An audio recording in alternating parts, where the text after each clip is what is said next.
Never alone. I can go to the throne. He's right beside. What's up, Revelation Nation? It's Mahogany and it's Nasia, and welcome to Rev Recap, where the topics get real and discussions get realer. We're excited to be here for one. We just want to thank everybody for coming out. We want to open the atmosphere with prayer. So, bow your heads, close your eyes. Dear Heavenly Father, we thank you for bringing us out tonight. And I pray that the hearts and minds of the people will be open and the ears will be able to, we'll be able to receive what we are saying. And in Jesus' name I pray, amen. Amen. So first we want to bring up Pastor Jason. So please come up here, Pastor Jason.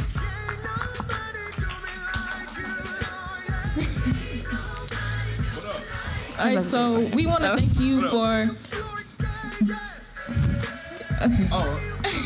We want to thank you for giving us this opportunity and trusting us with this vision that you brought to us. So yeah. Yeah, man. I'm excited about this, man. I'm glad to be here with you guys, man. It's a recap for me. Let's take a seat. Right? Okay, we gotta take a seat. Hey guys, what's going on?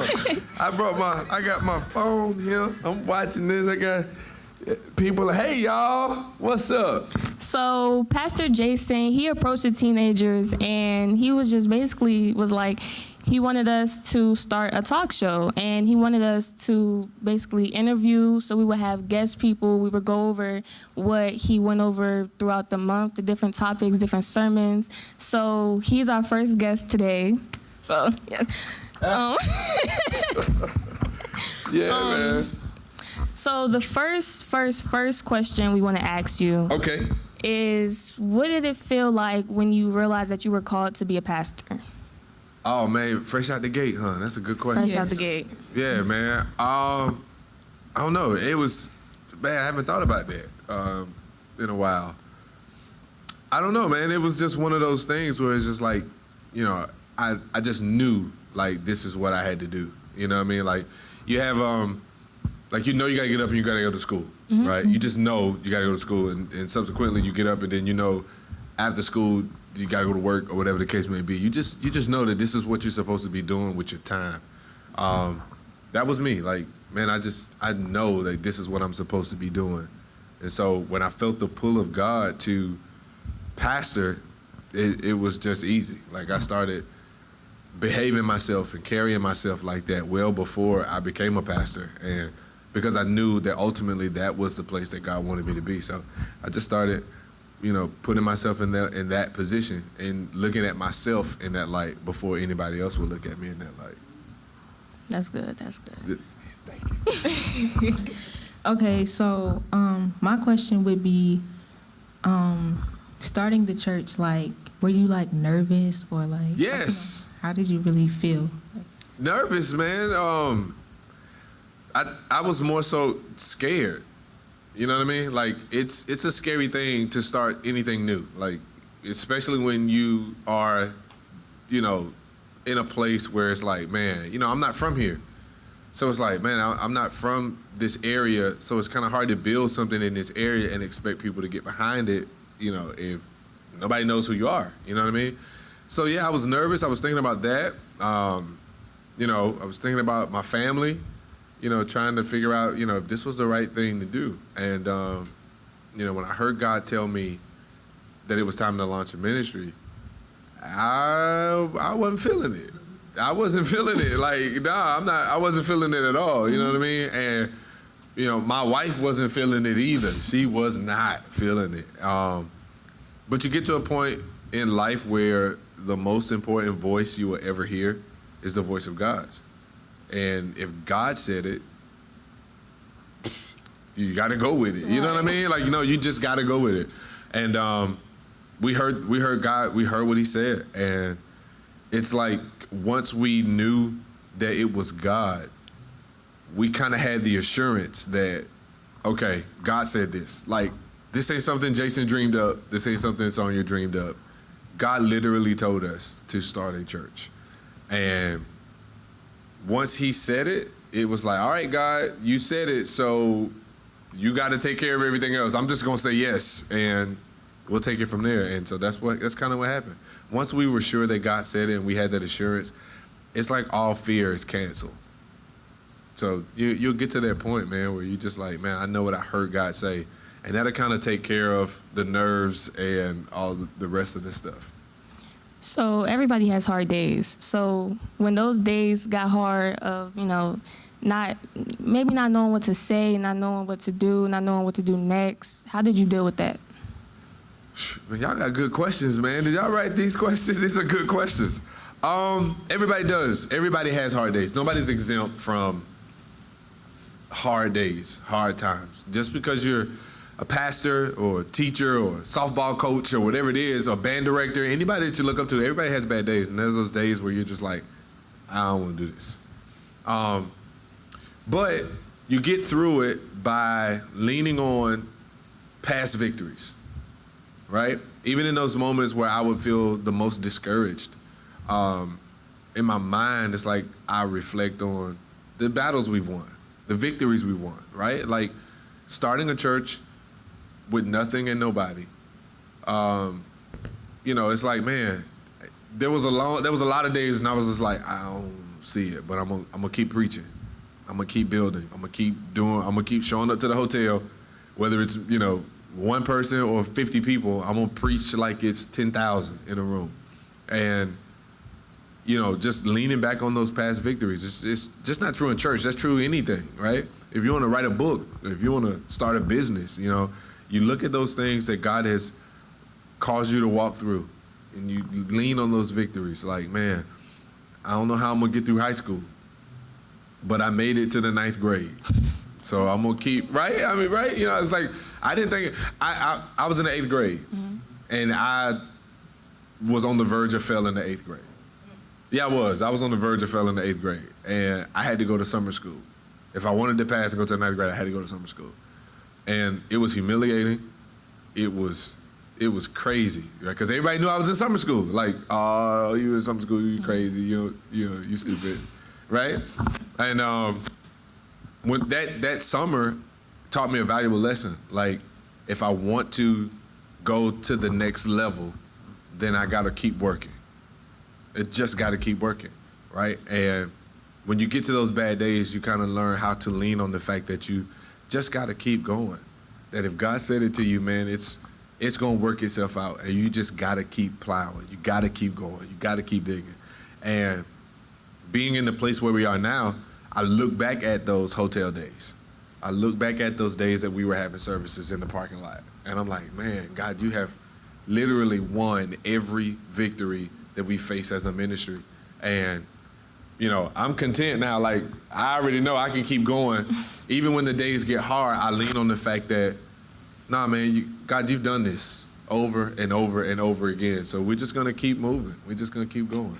That's kind of how we get through tough days. And then you'll realize that as you keep going, tough days are not really that tough, right? What do you mean by that? I mean, if you think about, like, hard days, you think about, like a bad day. You had a bad day. Then you look back at it and you ask yourself, what made this day bad, right? Why was this a hard day? Why was this a tough day? Typically, there are isolated events that will make the day rough, right? But then you have to look at those isolated events and ask yourself, what could I have done different, right? Maybe I could have stepped away from a conversation, or maybe I could have just walked out of the office, or, took a bathroom break, or whatever it is, just so I can get myself together. You take that approach to it. And hindsight is 20/20, So when you get done, or you're at home and you're in the bed and you're relaxing, you're like, man, the day was tough, but if I would have had the opportunity, or if I had been thinking, I would have done this instead of this. And that probably would have changed my hard day into a not so hard day. Make sense? That makes sense. Good. All right, so my next question would be, people in general, especially people from your past, and now that I'm sure that they see, who you are now, how do you deal with, maybe, the thoughts or what people might say about you? How do you, kind of keep going, even though you know they might be talking about you? Let me give you a sad reality. People are talking about you. that's just the nature of people, right? Not every conversation about you is a terrible one, right? And just like not every conversation about you is a good one, you know? But people grow, we evolve, and at some point in time, you have to get to a point to where it doesn't matter, right, what people say about you, especially people from my past. I look at, I got some friends that I went to high school with that comment on my page, or, you know, we kind of communicate very scarcely here and there. And even though we spent a lot of time together in our earlier years, we've drifted so far apart that we really don't know each other like we used to, right? And even in those adolescent days, you know, we really didn't know each other then. We just, you know, we grew up together. We were in high school. We did all these things. But it's a learning curve. So I've learned not to put much weight on anything that anybody from my past has anything to say about, you know, what we're doing now or where we're headed. You know what I mean? Unless God opens a door for a rekindling of some of those relationships. And I'm not saying that the relationships are dead. I'm just saying, you know, we haven't had intimate conversation, right? So I could waste time and put weight on the critique of somebody who doesn't really know me, the adult Jason, right? And I use people from that I went to high school with kind of as a reference point, right? But I mean, people that we used to work with, or you know, any level of that, like there's a disconnect. That's why there are people who are still in your past, right? Because if you have relationships with people who are in your present, they wouldn't be people from your past. Mm-hmm. You know what I'm saying? They will be people in your present. Mm-hmm. And there are people, reconcile this thought, there are people in your present that will soon become people in your past. Yep. Because everybody isn't equipped to go with you into where God is calling you to go because of several different reasons, right?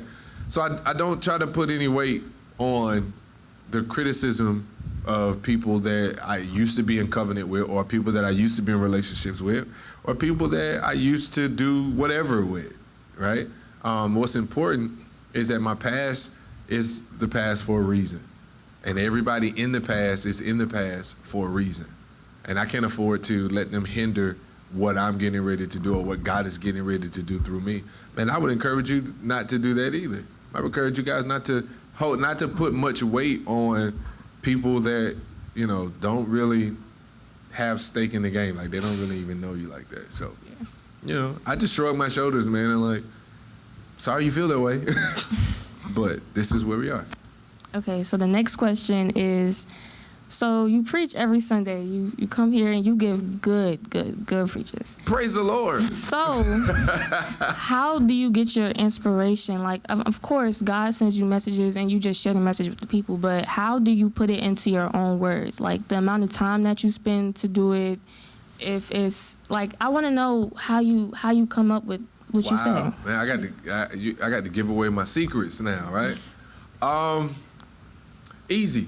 I say easy, but I've been doing it for a while, so I guess it's not really that easy once you start, right? But inspiration is everywhere, right? God speaks to people through many different means, right?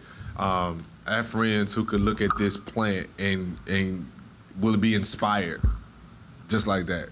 There's so many different things that they can say about plant growth and how that equates to us as humans and how that equates to us as spiritual beings and how God uses the hardness of the ground to break us through out of the shell of what's been holding us, right?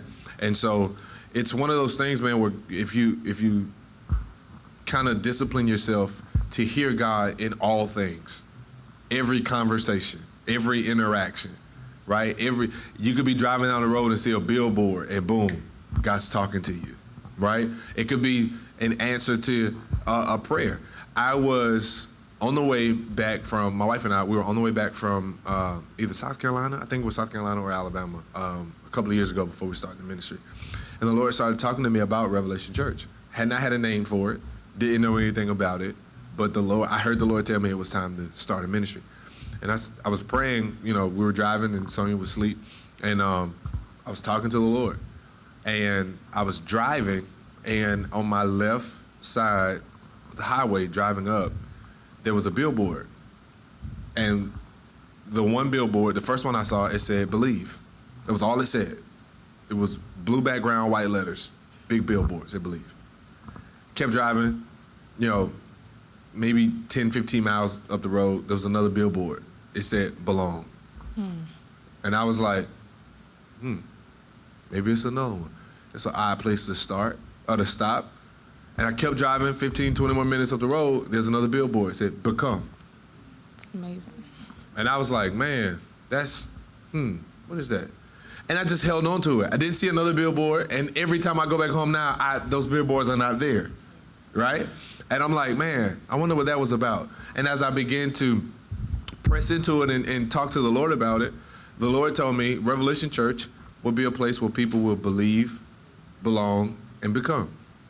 And that's kind of that's a cool story on how we got the name, and believe, belong, become, right? That's where it comes from. But God started speaking to me through that. And inspiration is everywhere. So when I go before the Lord in prayer about what to preach on Sundays, it doesn't start on Sunday morning. It starts Sunday evening, the previous week. Right? Okay, God, this was good. Man, the service was great. People joined. People got healed. There was miracles. All right, cool. It's over. Now, what's next? So my prayer starts tonight for next week. And all throughout the week, I'm asking God, talk to me. Tell me what the people need. Show me, give me that inspiration. Show me whatever it is that you're trying to get me to see so that I can help interpret it to your people. And that's kind of how it starts. And it all kind of comes to a head on Saturday night when I go into study and we just put it together, me and God. So that's how it works. Same thing with Thursdays. It just starts Thursday night after Pathways. I'm in prayer. All right, God, tell me what's next. And it just kind of, it's a cycle. It just kind of goes that way. And you discipline yourself to hear God in every situation, in every interaction, in every conversation. That's why you have to be careful with what you hear. You have to be careful with what you say, because in a position like mine, I wouldn't want anybody to receive clean words from a dirty vessel, because you can't receive clean words from a dirty vessel. If the vessel's dirty, the word is dirty, right? And then God will hold me accountable and responsible for giving the people poison. And so I take that very seriously, right? I think anybody in my position or any position of leadership should. You take it very seriously. God, I don't want what you are giving me to contaminate your people, because God's going to hold me much more accountable, for that. So you have to take it very seriously, and I do. I take it seriously, and I spend time with the Lord. I'm praying every day. Especially with working with people I work with. I got to pray every day. And so I pray every day, God, keep my mind, keep my ears, and let them be inclined to what you have to say so that I could articulate it to people so that they can understand it. That was good. Okay, listening to you, we talked about how Revelation Church got started. We talked about where it all came from. Now that it's all together, what are your, and you're seeing everything kind of unfold, what are your thoughts now? How do you feel about it? From the time we started until now? Yeah. Yes. Man, my mind is blown. My mind is absolutely blown. You would have to kind of go back and look at some of our first videos from 2 years ago, 2019, 2020. When did we launch? 2020. It's almost 2022. Yeah. Anyway, June 2019. There we go. Right? So we're 2 years old. Okay. Are we 2 years old? Yeah, okay. Y'all help me. We just had our second anniversary, didn't we? Yeah, that's right. Our first one was in the parking lot. Cool. All right. So my mind's blown, man. Sometimes Prophet and I will take a night and we'll just look at clips of our old stuff, and we're just like, man, it's hard to believe that in 2 years that we're doing a talk show with teenagers. That we didn't even have teenagers when we started. We didn't even have this age group of people here, and so it was man, in that little bit of time, we're doing a talk show right? Yeah. Like, you guys are actually hosting. Can we clap for them? These guys are like hosting their own talk show, right? This was not even a thought in my mind 2 years ago. I had no idea where we would go. I had no idea how we would get there. I just told God, yes, I'll go wherever you tell me to go. I'll do whatever you tell me to do. And so when I look back at it from the past, I'm just like, it's miracles that God has performed for us, and in the form of people donated the microphones that you're holding, right? Like, we didn't pay for that stuff. God literally laid it on somebody's heart to give it to us, right? I mean, these speakers, like, somebody gave us this stuff. These were new when we got them. You know what I'm saying? Like, and we didn't pay. The amount of money that we have paid people will think we have done something wrong. Like, no, that ain't right. And I'm like, no, we legit. God he's literally sent people to sow into us. And so I'm just like, there's no way I can even fathom what God is going to do if you just think 2 years from now, right? If I look back on the past 2 years and this is where we are, just think 2 years from now, right? Mm-hmm. Like, I don't know. I've learned to be open. I've learned to listen to the voice of God. I've learned to pray about everything, right? And I think one of the things that is a misconception is that you cannot be excited for where you are. That's not true. Be excited for where God has placed you in this moment, right? We celebrate everything. We celebrate every victory, right? We celebrate this talk show. Y'all don't even know it, right? But we celebrate everything because it's a commemorative moment to know that God has brought us to this point. And these are earmarks. These are things that you do to earmark what he's done. You know, the Bible is a story in Joshua where he tells Joshua, he says, get up, take this people, and go over Jordan. And Joshua was like, how are we going to get over Jordan? And God tells Joshua, he said, I'm going to part it like I did the Red Sea. And he says, when you step into the water, place stones right there where the water split. And this will be an earmark. This will be a memorial that every time people pass by here, they will know God split the water. So for me, my earmark, my memorial is the hotel, right? That's where we started. So every time I drive past that hotel, you know what I do? God, I thank you.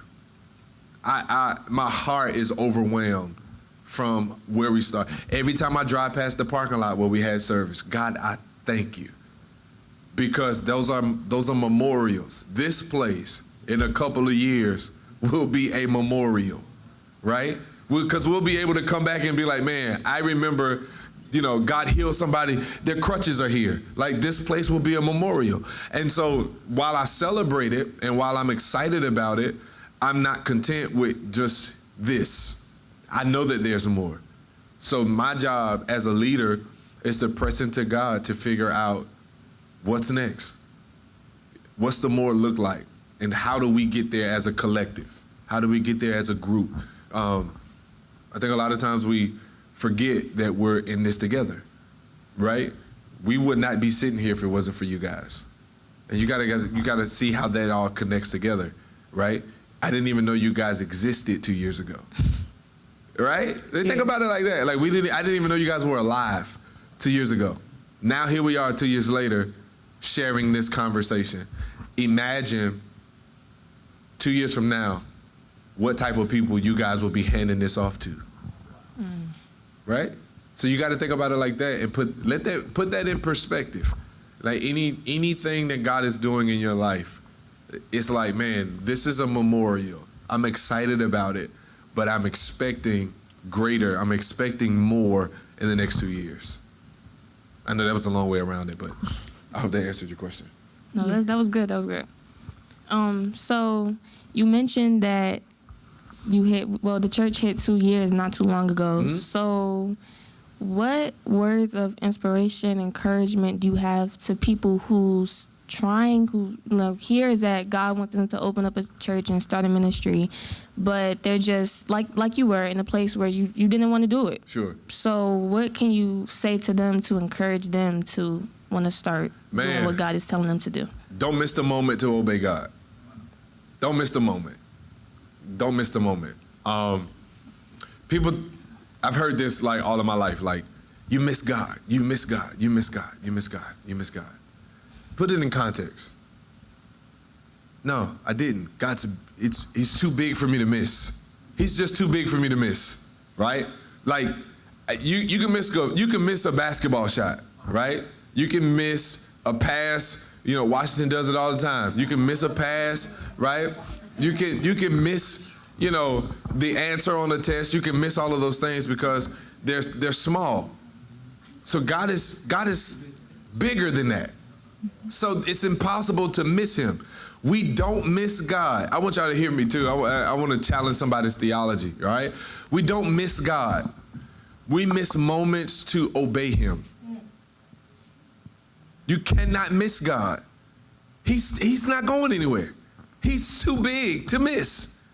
You miss the opportunity to be obedient to the moment that he's given you, right? Don't ever, for anybody who's getting ready to start anything, when you know that he's spoken to you and told you to start it. If he told you to write a book, you didn't miss God. Don't miss the moment, right? Do it in that moment. If he's telling you to start a business, you didn't miss God. Don't miss the moment, right? If he's telling you to start a church, I don't care what anybody says. If God said it, don't miss God. And don't miss the moment. Don't miss the moment to obey him. Because I missed the moment. The first time I heard God tell me to do it, I said, nope, nope, nope. No. I ain't doing that. I missed the moment, right? And sometimes I go back and I visit that. What if I would have said yes the first time I heard him say go? Mm-hmm. How much further would we be? Yeah. Right? But God is so good. He's so good that he allowed the opportunity not to miss me. Mm-hmm. Right? Mm-hmm. Like he allowed that opportunity to come back around because he knew the second time I would not miss it. So if God's telling you to do it, if you heard God, there's a lot of people who say God said they didn't hear God. I'm sorry. But if God said it, your fruit will speak for you. You won't have to defend it. You won't have to shout it from the rooftops. All you have to do is keep working. If God told you to write a book, write the book. It'll sell. Write the book. Right? If he told you to finish high school, finish high school. Finish high school. Right? Finish. If he told you anything, it's for anybody. Like if God said do it, do it. Do it. And if you are scared, do it scared. Like just do it. We came out of a good ministry. We came out of a great ministry, right? And the lessons and things that we learned while we were there, they really set us up for what we're dealing with now. We really were taught how to trust God. We were really taught that. This is how you trust God.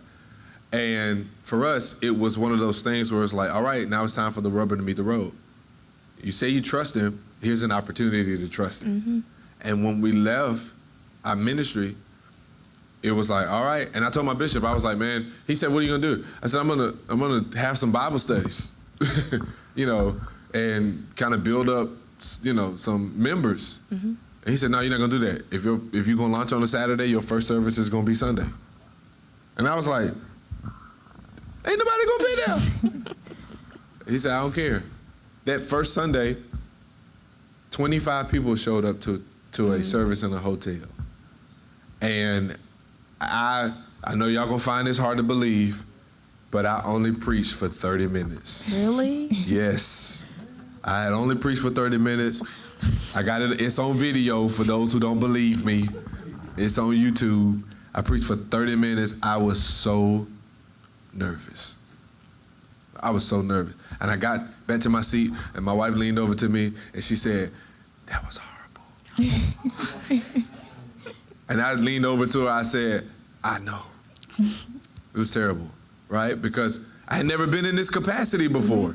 I was cool, emceeing services and, once or twice a month, because now I got all month to prepare a word for one Friday or one Sunday. So now it's like, I got to do this every week. I had to really discipline myself to trust in the Lord. But I knew that God said it. And so if God said it, he's going to take care of you. He's going to work it out. And you really don't have anything to worry about. But if God said it, act on it. Do it. Make it happen. By any means necessary. I can't preach that enough. If God said it, do it. Do it. That's a great question. So thanks for that.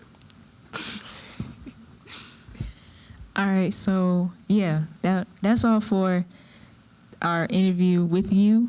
Now we're gonna get into our talk time. Cool. Yeah. Cool. This was good. So thank you. Yeah, thank y'all. I got some questions for y'all. Okay. Can I ask them? Yeah. All right, cool. Let me get my stuff together. So, how do you guys feel about this particular show? Okay, I'll start. Well, when you first brought it up to us, we were so excited. We still are very excited, but we just want to start from the beginning. Sure. We were so excited, because that's the opportunity that we've never really had before. Our pastor coming to us telling us that he wanted us to do a talk show. That's kind of dope. That's where our heads was at. We were really we were excited to do this. So this talk show it's us talking about what you tell us. It's us being able to put it into our own words as teenagers and explain it to other teenagers. Hopefully, more people start to tune in and more teenagers start to tune in to watch us. But in the society we're in now, teenagers not really connected to God the way they need to be. Mm-hmm. So us coming on this talk show and being able to talk about what you tell us when we sit in the Sunday services and we come to Pathways on Thursdays, it's very, we like to do that. We're excited to do that. We're excited to continue doing it. Wow. Yeah. To kind of piggyback off of what she said, when you came to us, it was like kind of crazy. I'm gonna give my experience. It's kind of weird, but I was just in my head, I had thought the same thing, but I was just you know what, nah, that's probably whack. I'm not gonna do that. And then coming back around to you bringing it up to us, I was wow, maybe I should have just went for it. Yeah. So I was I wasn't not mind blown, but it was just kind of I don't know how to explain it. I was really piped. I was excited. And like she said, the generation we live in, church and us as teens, that's not really our mindset. Sure. And,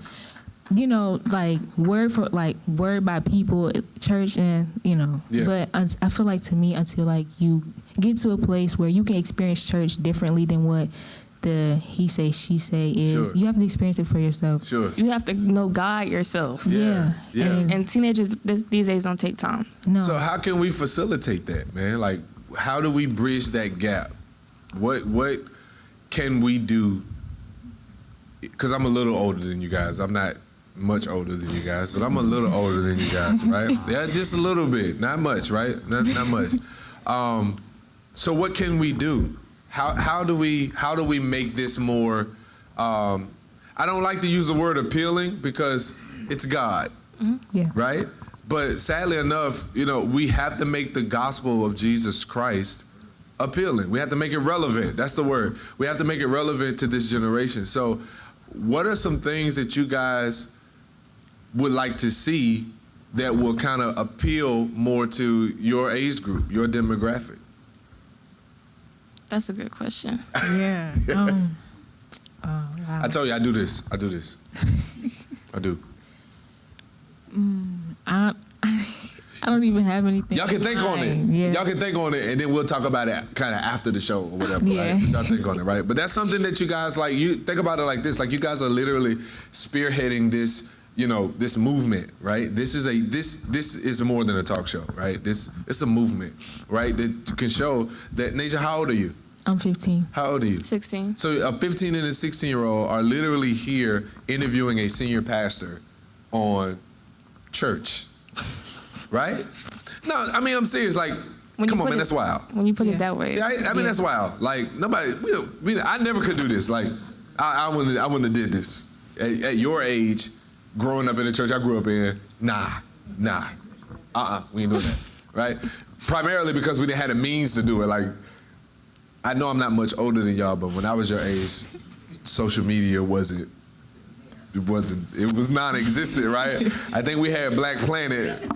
Yeah, right? And MySpace. We had MySpace and Black, you could decorate your wall. See, y'all showing you, they don't know nothing about it, I'm sorry. They're not smiling or nothing, they're like, right? So we didn't have all of this stuff, right? And so now we're in a space where we can do this, and it's like, man, how do we see? They still over there. They done went back, right? they done went down memory lane, right? Girl, you decorated your wall. I had glitter on mine, And when MySpace lets you put songs up there, that changed the game. You could put a playlist up there. Yeah, you changed the game, right? They had NSYNC on their thing and everything. 98 degrees. Okay, we'll bring it back. Because the show ain't about us, right? We'll bring it back. So that's something like, put it in perspective, right? Like a 15 and 16-year-old are sitting here with your own talk show to talk about how we can engage your generation and present a God to them that my great-grandparents knew, because he's the same God, right? He's not going to change. The Bible told us that. He's the same God yesterday, today, and forever. He's the same God. So how do we get the God of the Bible and make him relevant to a generation who may not know the Bible, right? And so that's something that you guys should think about. Like, think about that. This is a space and a platform where you can invite your friends. Y'all come check this. Come, let's talk. Put them on the couch. Let's talk about this. Let's talk about how we can get more people your age involved in church. Because let's be honest, right? There's so much information out there that it's easy for you guys, and for anybody really, but it's easier for you guys because you're at an age where you are impressionable. And so it's easier for you guys to walk away from something that you don't even know you need, right? Yeah. But a lot of that has to do with how we present it, right? And so if we can work on the presentation, and presentation doesn't mean you change the message, because the message of Jesus Christ ain't gonna change, right? But it's our presentation that will make it more appealing to your generation. And that's what we want to do. We want to be able to present God in a way that will appeal, so that you guys will see, nah, it's something about this Jesus. Yeah. It's something about this Jesus, and I can feel him. And he's talking to me, right? Because you had this thought, Nasia, right? Yeah. And you was like, nah, I ain't gonna do that. Man, that's whack. What y'all say now? They don't say whack no more. Like, y'all say whack? That's what. Yeah. Oh, man. Oh, I'm one. That's one. That's one. It's lit and whack, right? But you're in a place where your gifts are being stirred, right? Yeah. And I'll be honest with you guys. This was an idea that was brought to me, right? And I was like, man, that's a good idea. And I didn't sit on it. I was like, when they brought it to me, I was like, get the teenagers. Y'all remember I called y'all? Yeah. Bring all the teenagers over here. Y'all want to do this? And y'all was like, yeah.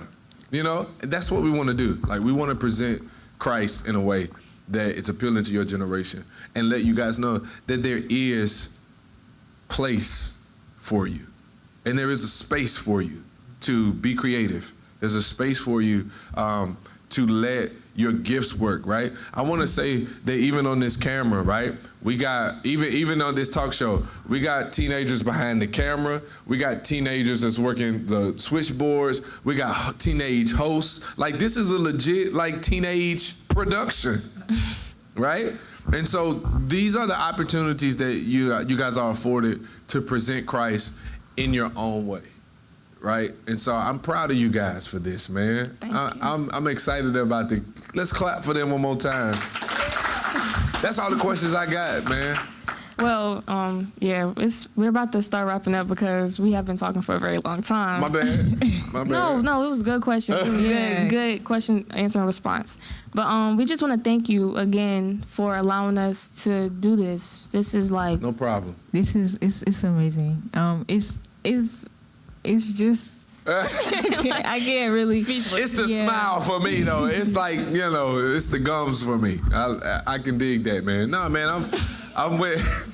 Daniel, I'm not taking no shot. Like, nah, man, I'm proud of y'all, like, for taking this and running with it. Like, you guys, I gave them this idea, and all of the graphics that's been on Facebook, they did, right? All of everything about this is y'all's, right? And so I'm proud of y'all for taking this and saying, hey, let's do it, man. Let's run with it. So keep running with it, man, and make it as big as you want to make it. Make it as loud as you want to make it. Do whatever God has laid on your heart to do, and let's blow this thing up, man. All right? I got your back, man. I'm here to support you any way I can. All right? Love y'all, man. Thank you. We Y'all love you go too. ahead. I'm done. I can go? Yes. All right. I'm gonna take my Gatorade. You want to stand up? Okay, so thank you everyone for coming out tonight to watch us. This has been a very... I don't know what she's doing right now. she's trying to end it. We still have our talk time. Anyways, yeah, we're gonna get into our talk time. Not gonna be long. Yeah. We're gonna get into it real quick and just thank you guys for coming out. So come on. Thank you all for coming out. We're gonna end today's show with prayer because we've been talking for a very long time. But we got next Sunday. Not next Sunday, but the last Sunday of next month. So we've got time. We got time to talk about what we need to talk about. So we're just gonna pray right quick. Thank you, dear Heavenly Father, thank you for allowing us to come out tonight and allowing everyone to just be here and watch us. And we pray that everyone gets home safe, safe travels. Everyone have a great night. And thank you all again. In the name of the Lord, amen. Great. Thank you guys. We'll catch you on our next episode in October, the last Sunday of October, which is The 31st. The 31st. 7 o'clock live in the building. Come out. Yeah. So Thank you. Good night, guys.